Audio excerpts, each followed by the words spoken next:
My dear Mr. Valentine, my name is Peter Van Russell. I'm a research chemist for one of the rubber companies with offices in Rangoon. I have devoted my life to my work, which I suppose to someone else would be about as dull as my own person. It has been years since I have even followed the American newspapers, let alone kept abreast of your customs. I have never been in your city before. Now, I say all this so you will understand how impossible it is for me to locate a certain man without your help. A man who, like myself, has just arrived from Burma. A man who is here, but is not here.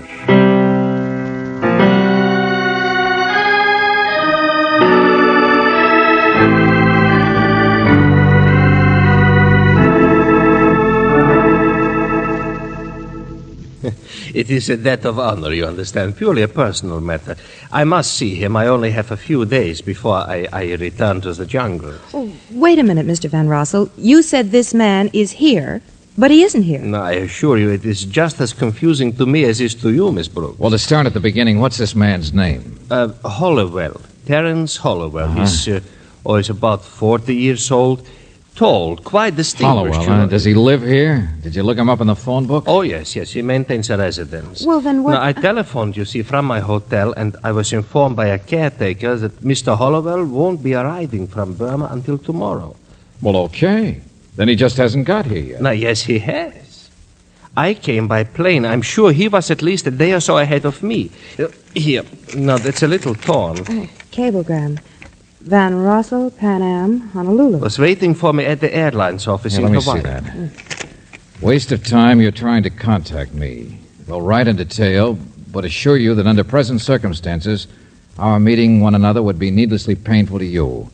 A stroke of fate, that's all. Please understand, Terence Hollowell. Now here, this piece here, you see? That cablegram was sent from this city. He sent from here. So he is in town. Yet at his house they insist he is not. He is here and he isn't. Mr. Van Rossel, apparently this man doesn't want to see you wherever he is. What sort of person is this Hollowell anyway? Oh, a traveler, a lecturer. You know, most charming fellow. He stayed with me for a week or so at my plantation north of Rangoon. No, but so easygoing. Not the sort to be mixed up in anything troublesome, you know. And you have no idea what he's talking about in that cablegram? No. And I think I should find out, don't you? There's a pearl necklace, 10 black pearls in a necklace. What's that? Well, that's the only thing I can think of. Hollowell is a man who admires beauty. I helped him to obtain a necklace, that's all. Oh, it's valuable. He paid nearly every penny he had, nearly $2,500 for it over there. So it's worth a lot more here. Oh, yeah. But what could be that... Yeah, I understand you, Mr. Van Rossel. What could have happened to a perfectly nice guy that made him disappear and yet not disappear? Yeah, precisely. Only what do I do when and if I find him? What is it you wanted to see him about in the first place? Oh, naturally, Mr. Valentine. I will explain anything you wish when the time comes. But right now, the urgent question seems to be, why is Terence Holloway trying to hide? And most important of all, where?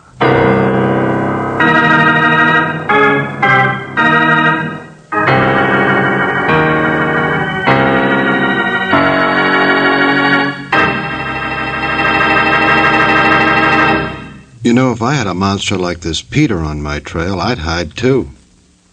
This boy spells trouble with a capital T. But then George is smart. He'll know what to do. And if you're smart, you'll know what to do when it comes to this. Now let's see how George is doing in his search for old Terence. I guess so far not so good. And Brooksy isn't being a bit of help either. George, Mr. Van Rossel has already tried calling the house here. I can't see any reason for our Always start with the obvious, Angel. Maybe this Hollowell just doesn't want to be bothered with our Dutch friend. You know, look me up sometime, and then the people take you up on it and you're stuck. But he was his guest in Burma. He wouldn't be rude. Hold on a minute. Good morning. Good morning. Are you from the house here? I mean... It seems so unusual.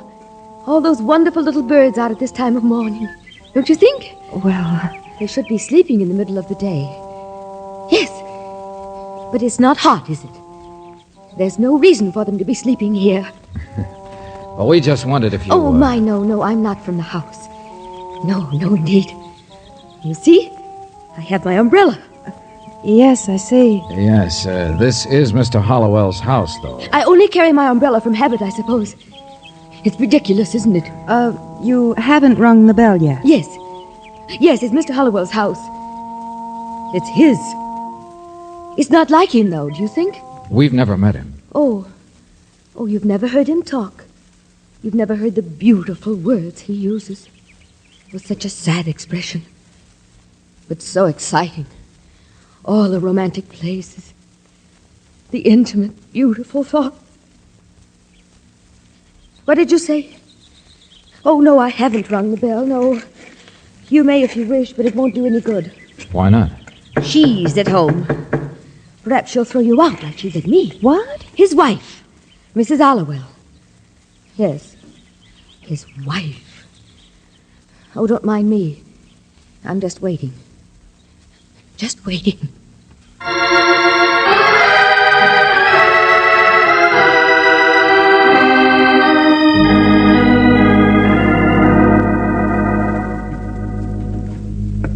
Who hired that maid? I asked you, who hired that maid? Lisa, for heaven's sakes, please. Not a day over 18 and straight out of a model agency, if you ask me. You've seen her. How could any man help seeing her? But I tell you, George, I listen. didn't. Then Yeah, who the maid did said to hire wait in the her? hall. I But... won't have her around the house. I did not, Lisa. Now, please, why do you care? It's not your house anymore. You get your separation checks. That's all That's that why matters. I'm here. I haven't had a check for 2 months. You've been holding out again. There isn't any money, I tell you. You're lying. Oh, Lisa, darling, I couldn't lie to you if I tried. Don't you believe? hello. Is anybody... Oh, excuse me. How do you do? Excuse us. I'm Miss Brooks. This is Mr. Valentine. The maid said to come... Of course. Visitors all over the place. Why not? I'm Mrs. Hollowell. Oh, but then you must be Mr. Hall. My name is Cy Kirby. And you walked in and are offended because I make a lot of noise. All right, I don't mind. I'm a nasty woman. Mr. Kirby is my husband's business partner. He belongs here. I don't. He's the one you want to see. What club do you represent, Mr. Valentine? What club? Don't tell me you're a process server. Which one of my husband's rich women friends do you... Lisa, isn't it about a lecture? Really, that's our only business, you know, travel talks. And I just assumed you were like the lady out there with the umbrella or the committee of women out in the hall. No. Newspaper, that's all. Wanted an interview. We understood Mr. Hollowell had just arrived from Burma. He won't be back until tomorrow. Yes, that's right. Tomorrow. Oh, I see. Well, I understood he might have arrived already. No, but I'm sure Mr. Kirby can tell you everything you want to know about my husband. Of course. Every bit of publicity counts. Uh-huh. Well, look, I wondered if we could get a picture of Mr. Hollowell. Naturally. Delighted. I suppose even Burton Holmes needs a little press cooperation now and then. Come along. We'll find a photograph in his desk.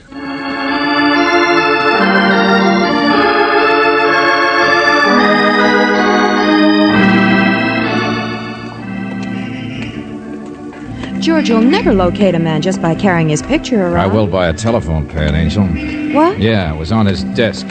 There's the name of an employment agency scribbled on it. It may be just a cockeyed hunch, but come on. Flavin Home Service Employment Agency.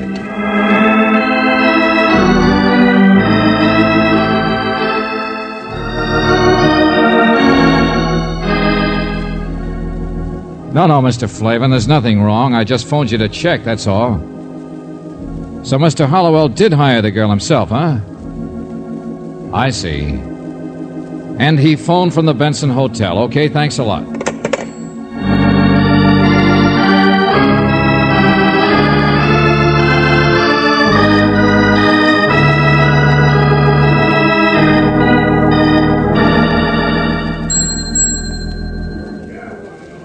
Now, the man in the photograph? Why, yes. Oh, yes. He's staying here at the Benson. His name is... Could you just tell me what his room number is, please? 325. Oh, but his key is in. I think he's probably across the street. What's this all about, Mr. Valentine? You mean that theater over there? No, little jewelry store. I've seen him go in there before. Jewelry? Yeah. George, remember the pearl necklace? Yeah. What's that? I don't know, friend. It's all too much for me. Suppose we just wait. What's the matter? Give me that photograph. George. That's him, isn't it? Oh. May I have my key, please? 325. Mm-hmm. These people were just asking about you, Mr. Smith. Oh, they were? Mr. Smith? Why, yes, young lady. Mind if we step over here a second? Well, no, not at all. But what do you wish to see me about? It's Hollowell, isn't it? Isn't that your name? Oh, why, yes. Yeah, but who are you? I don't understand. Neither would the clerk over there if you told him. Neither would I. No, I don't think there's any law against a man being incognito, is there? Who sent you? My wife? Her lawyer? Well, that's the obvious explanation, isn't it? She has a little trouble collecting money from you, I understand. Well, I suppose everyone has money troubles. Never these mind, days. I'm not interested. But what is it you want? Every minute I want less and less, Buster. Come on, Brooksy. We've done our job. Nice to have met you, Mr. Hollowell.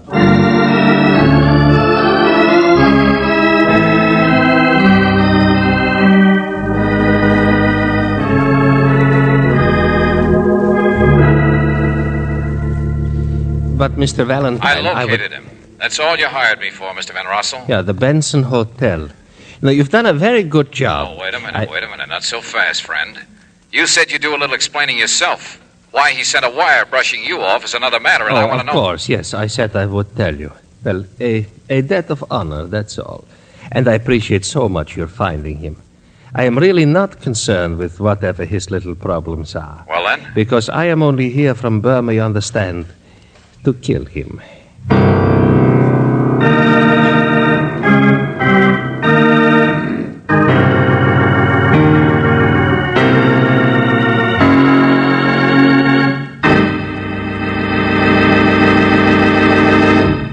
This boy Peter is just full of good news. Wonder how he has the nerve, though, to go blabbing it to George. You know, if I were George, I'd hot-foot it right over to police headquarters. And if I were you, I'd pay close attention to this.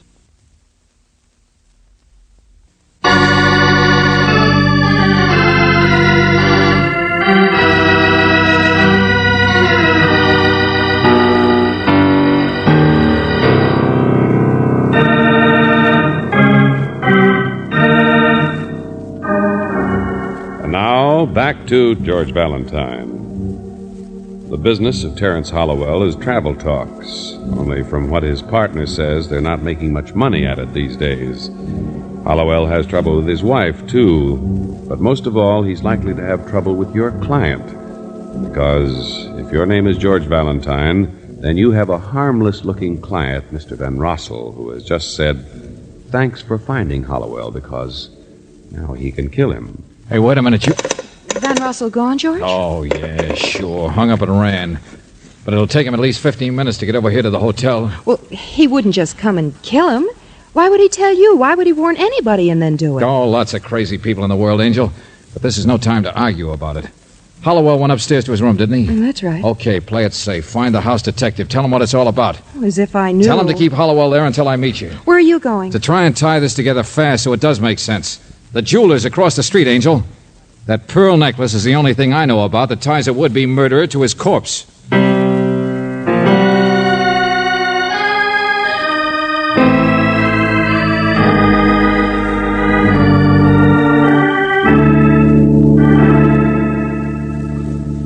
Yeah, beautiful. Such pearls I have never seen. You mean this is it? This one right here? Yeah. Relic from the days when there was time to collect, when beauty was not rhinestones. Uh-huh. Now look, I asked you... So even to buy something you must be in a hurry. All right. $15,000. There, you see. Now you think it is too much. Such a hot day, you should take your time.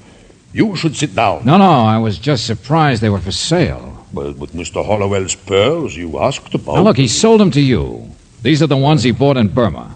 I know the man who helped him get them. Well, of course he sold them to me. Now I sell them. But he's been spending a lot of time over here. His hotel clerk said he was over... What do you do? Make puzzles for yourself? 2 days I spend making another necklace for Mr. Hollowell. That's all. A cheap, bad one. Culture stuff. Junk. Wait a minute. You mean he sold you this one for a nice profit, but got you to make an imitation? Every time you turn around, it's got to be a mystery. No. No imitation, just a bad one, that's all. Pearls, yeah, black ones, but nothing illegal, nothing to fool anyone. Nothing to fool a jeweler. Only to fool a wife, perhaps. Huh? I know this man from before. Well, what's wrong with that? I fool my wife. You fool yours, don't you? So, all right, it's a hot day. Yeah, Brooksy. George, he's gone. Mr. Hollowell's gone. You sure? He piled some of his luggage into a cab the minute we left earlier. Oh, brother, everybody disappears. No, George. The starter remembered the address, or at least enough of it. Well, where did Hollowell go? His home. The big travel expert's gone home, that's all. Such a strange thing to do, such goings on. Lady, this George, you should put in a mystery show.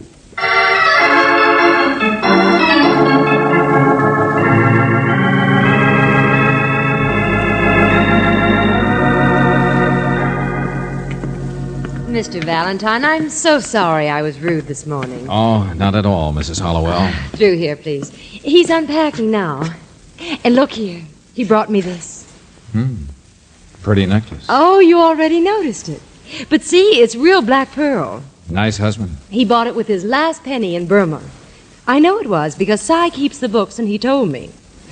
How could I stay angry at a husband like that? Oh, Terence! Terence, darling. Yes, my dear? I won't keep him long, Mrs. Hollowell.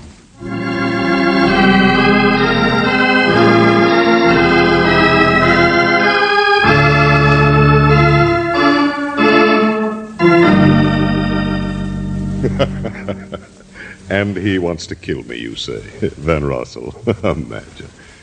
Imagine his even being here. Sure. It's very amusing. He's insane, of course you know that. Lived in the jungle too long. Nothing but work. I think it's very amusing the way your wife fell for the phony necklace, too, Buster. What's that? Oh, don't worry. I'm not going to tell her. She'd start worrying again about that pretty maid you hired. How much does your partner, Cy Kirby, know about that little profit you made on the necklace? Buying it for $2,500. Bye. Well, didn't you? In Burma? The real one? Or is that what Van Rossel is upset about? Something to do with that necklace? Oh, get out of here. You've given me your little warning, and thanks very much. Goodbye. Oh, no. My curiosity gets bigger and bigger the more I talk. This is my house. I've done nothing criminal. I got out of here, I said.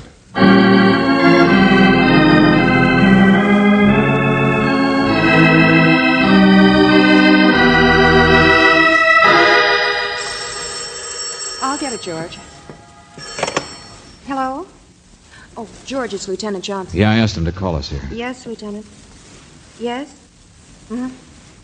George, they finally found Von Russell. They picked him up at 5 o'clock. He's been watching that hotel of Hollowell's all afternoon. Oh, give me that phone.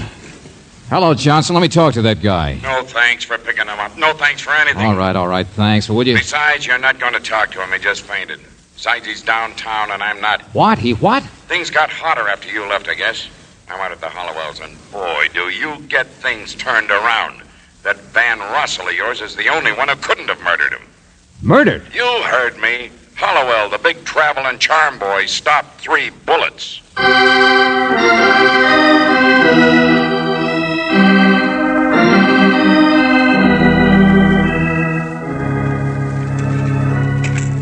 I don't know. I barely got here myself, Valentine. Well, his wife was upset. First she was hating him, then she was... Yeah, I got that. But after you left, she drove to the hotel to get some more of his baggage for him. Took the maid with her.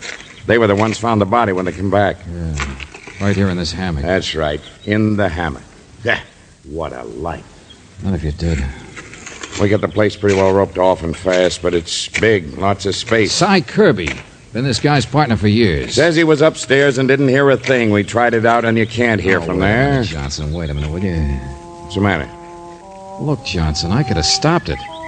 I could have added up all the little tips and stopped it. Take it easy. The guy was a heel, big soft soap artist, big fake, romance for the buck. But I could have figured out why a man would tell me he was going to kill in advance. Sure, a debt of honor. Look, I told you Van Rossel wasn't within miles. He miles. hired me to find the guy, showed me a wire. But suppose it wasn't his wire. Yeah, Torn, that's right. First part of the name was Torn. Beat yourself with something I can recognize, will you? Look, Johnson, every little thing adds up in one direction. So funny the bird should be awake in the middle of the day, she said. Said it wasn't hot on a very hot day. Look, I my know friend. I'm crazy, but so's murder.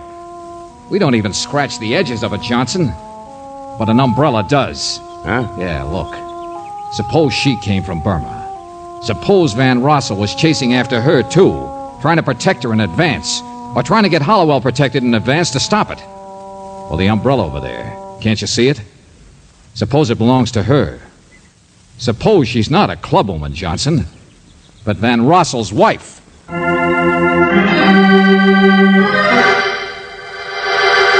George, there she is. Yeah, I know. She's got a revolver. She's watching us. Stay where you are. All right, lady, sure. Now, don't worry. My name isn't Hollowell. I killed him. Did you know that? I know. But take it easy, please. It's all over. No, it was all over a week ago. He told me that when he left Burma. But I wouldn't believe you. She was in love with him. Oh, George, the poor I thing. know, just waiting till he got here to shoot him. Oh, leave me alone. Please, leave me alone. You are Mrs. Van Rossel, aren't you? Yes. Yes, I was. I mean... I know. Your husband told me about Hollowell visiting you for a week. I followed him. What of it? So I'm a stupid, middle-aged fool. I saw the cablegram that missed you in Honolulu. Get away, please. Please get away. I'm sorry, lady. I want that... All right, Brooksy, take it easy. She's shooting in the dirt. She doesn't want to hurt us.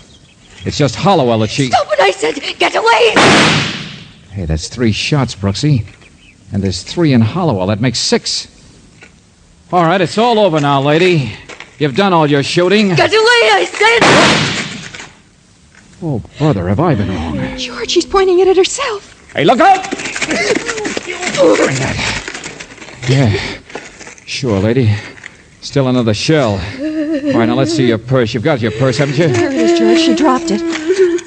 No shells there. Huh. Guess we did some good after all, Angel. Everybody else had a motive, too. Wonder which one shot him first. I shot him. Lady, you fired your gun 4 times just now. There are 3 bullets in Hollowell. 3 and 4 is 7. So who shot him first?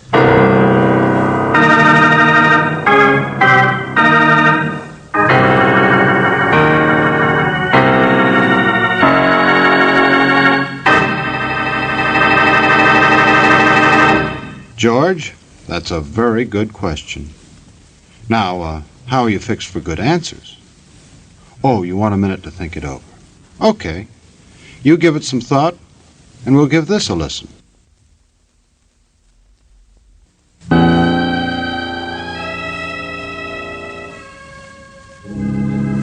Cy Kirby, Mr. Van Rossel. He was the only one it could have been. You see the others, his wife and Yeah, I maid. understand, yeah. Well, they got him fast enough. He didn't have any story cooked up. It wasn't premeditated or Oh, anything. of course. I think they'll be able to prove that your wife only shot a dead body, Mr. Van Rossel. Yeah, I see, yeah. You don't really, do you? I mean, you still haven't told us about your wife and Hollowell and Kirby, that was his partner, yeah. There was, some difficulty? Well, he'd been holding out on him. Over $10,000 profit on a necklace. The only reason Hollowell lied about his return to Kirby was to give him time to arrange for its sale without anyone knowing. Been going on for years, apparently. This time, Kirby caught up with him. Oh, it wasn't really that, though. It was Mrs. Hollowell. No matter how mad she got at her husband for carrying on with other women, no matter how many times they separated, she always went back to him. And Kirby couldn't stand it. He loved her, too.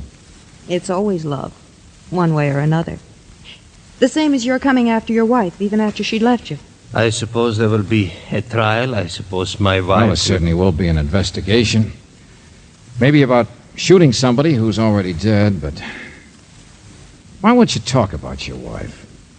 Why won't you tell me what I want to know, that silly business of the necklace that kept confusing us? That was a wedding present. I gave to her years ago. She gave to him. That's all. Nice guy, Hollowell. Yeah. But your wife, I mean, she knows that you came after her trying to help. She knows what you're really like, or she wouldn't have tried to kill Hollowell. Don't you understand that? Yeah. Yeah, this a dull place we live in. And I am not much excitement myself, not glamorous like United States. No. We work it out somehow. Don't worry so much. Goodbye.